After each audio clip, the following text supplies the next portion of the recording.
Tucker Carlson went on the Ruben report. Of course he did. It's all part of their circle jerk. Kind of seems like a downgrade for him. No, you got to spread the love. You got this is a rapprochement between Tucker Carlson and Glenn Beck. I think that's what's going on. Yeah. Got to expand the circle jerk, as it were.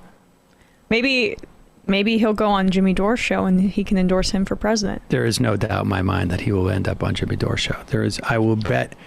I mark this day, September 13th. I don't know when it's going to happen, but there is no doubt in my mind that Tucker Carlson will be on the Jimmy Dore show. And that is the criteria for being a progressive presidential candidate. There you go. Here is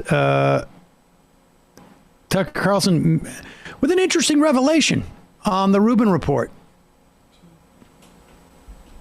Foreign policy establishment, bipartisan, made for 20 years. Now, the real problem is some guy in Alabama who's got unauthorized views. It's like, maybe you should stop attacking these people because they are the weakest people in our society, and you're doing it in order to defend like the shittiest people in our society, but also the richest and the most powerful. You're the Praetorian Guard for the most powerful people. Like, how can you live with yourself? I mean that. That is so immoral.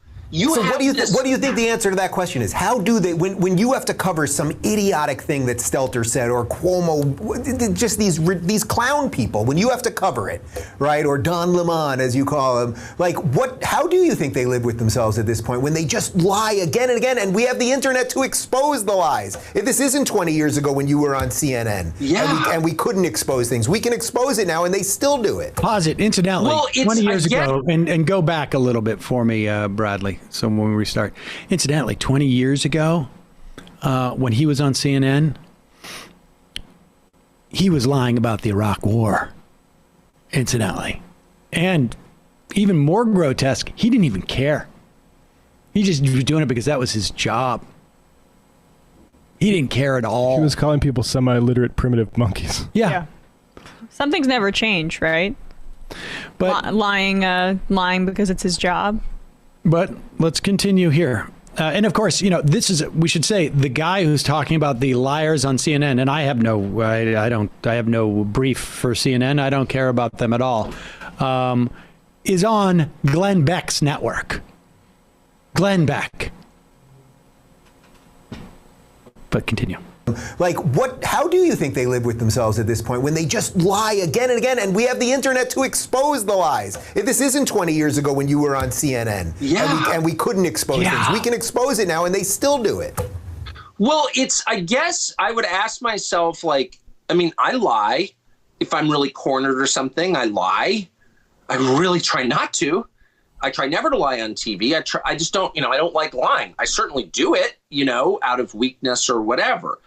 But to systematically lie. Pause 1 second. Listen to this. I want you to really absorb this and take your time. We're going to go back so that people can really appreciate this. He is admitting that he lies on television. He tries not to, and he only does it when he's confronted with probably something else that he's lied about. Right? Like, when is he cornered into a situation on television? Probably only when he has said stuff that has been untrue in the past. So I lie to cover up lies that I've told, but I try not to. And the amazing thing about this clip that I find absolutely fascinating, he is saying this, and it will, this is a moral affirmation of him, that he's reluctant to lie on television to his people, and then has the ability to somehow see inside the minds of the other people that he is not, who are on TV, and they lie in a way that's much worse than I do. Well, I admit it. Exactly. And that's why I'm getting moral character, exactly. And of course, I'm admitting it on the Blaze network. Well, he kind of admitted it to, or you could see him backtrack a little bit because he tried to say, he tried to make it like, oh, I'll do it in social situations and not on TV, after starting with I lie and saying I try not to do it on TV or whatever. Right. Like, okay, we're not talking about a little white lie to say, oh, I really like your dress. We're talking about your performance as a right-wing, like, fascist type who has enormous influence where, you know, I don't know why. When I lied to those 3 million people that night about something that was at least substantial enough to be on the news, I try not to. And so I'd like a little credit for that, please. Well, that's also, just quickly though, that's also a window into how some of these right-wingers sleep at night, right? The rest of the media lies. So I lie, but to achieve the end that I want. And I try not to. Well, I don't even know if that's true. Credit. He's lying there again. Continue.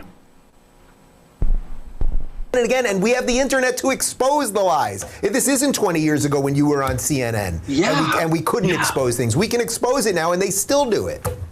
Well, I guess I would ask myself, like, I mean, I lie. If I'm really cornered or something, I lie. I really try not to. I try never to lie on TV. I just don't, I don't like lying. I certainly do it, out of weakness or whatever. But to systematically lie and then, of like course, that, I never mention it afterwards, without asking yourself, like, why am I doing this? So if these people ask themselves, why am I doing this? You say, well, because I want to protect the system, because I really believe in the system. Okay, who's running the system? You're lying to defend Jeff Bezos? Like, you're treating Bill Gates like some sort of moral leader? Like, are you kidding? Like, how dare you do that? How dare you use your power to protect and guard the powerful? Rupert Murdoch. Even as you clamped, put your boot on the neck of the weakest piece. Some Catholic school kid from Kentucky. It's like a parody. Are you kidding?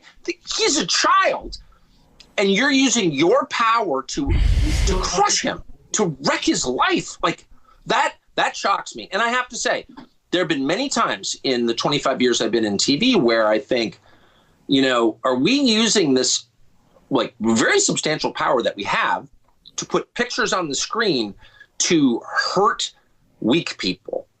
And I have done that inadvertently over the years because I got carried away. But I really try not to. And everyone who works on our show is very aware of, like, the most basic rule, which is don't piss down.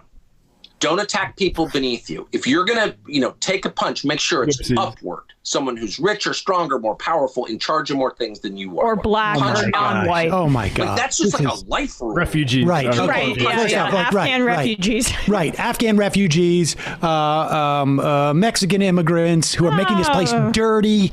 And the amazing thing is, like, this guy wants credit for, I have really, I mean, just keep going. I mean, main journalist targeted by Tucker Carlson. Tucker Carlson attacks non-binary CDC worker for being a left-wing activist. I mean, this is just like in the past, 12 months. I mean, we can find more and more of these. Believe me. Well, what about the kids? What about that kid from Covington? I mean, how many times have we played clips on this show where people are coming up and yelling at kids for wearing masks, or people outside, who are trying to advise school boards about mask wearing get attacked by people who are saying you're this involved in child abuse, like quoting Tucker Carlson. Are you kidding me? And this guy at least is honest enough to admit that he does it, but it's okay because I try not to. I got news for you folks. I do this 3 hours a day. I haven't been doing it for 25 years. I've only been doing it for 15. And to the extent that we have provided misinformation about things, we correct it. Yeah. There's no situation that I can recall that I consciously lied because I was being cornered. Ooh, glad I got away with that lie. Exactly. Or that we would look for someone who was, that we got carried away and took out somebody who is weaker than us or something. But this is him bragging and taking the moral high ground. Well, because he had. So go on, Matt. I was just going to say, like, a good follow-up would be like, what were these lies and why did you say them? And what is the truth? Yeah, and Ruben didn't do it? Where was the correction on your TV show for because you have a lot of power, as you say, and a lot of responsibility. But you get a window, as I said earlier, into like how they justify the it. number one priority is furthering the restoration of this white right-wing America. And if I have to kind of scapegoat somebody, or if I have to tell a lie in order to achieve that end, then that is like how I need to operate. And everybody in the media operates the same way I do. So I'm just doing it in service of my agenda, and also to make a shit ton of money on my television program while I talk about elites. Yeah, so him trying not to is paramount there. And notice too who elicits his sympathy as somebody who is really great, who is like weak or not worthy of being attacked by the media. It's always white people. It's always people who fit a certain mold, and it's not. It really is impressive that for a guy who's championing the weakest and least powerful in society, that he's never been able to find a black person or an immigrant or a refugee who's in that situation. Well, sometimes if they fit his agenda. Kid. Yeah. Catholic school kid. All right, folks, I'm sorry. I didn't realize what time it was. It's 2:40 already. We got to get going. Folks, there's more of what you've just saw where that came from. That's if you hit the subscribe and like button. Thank you. Really, thank you.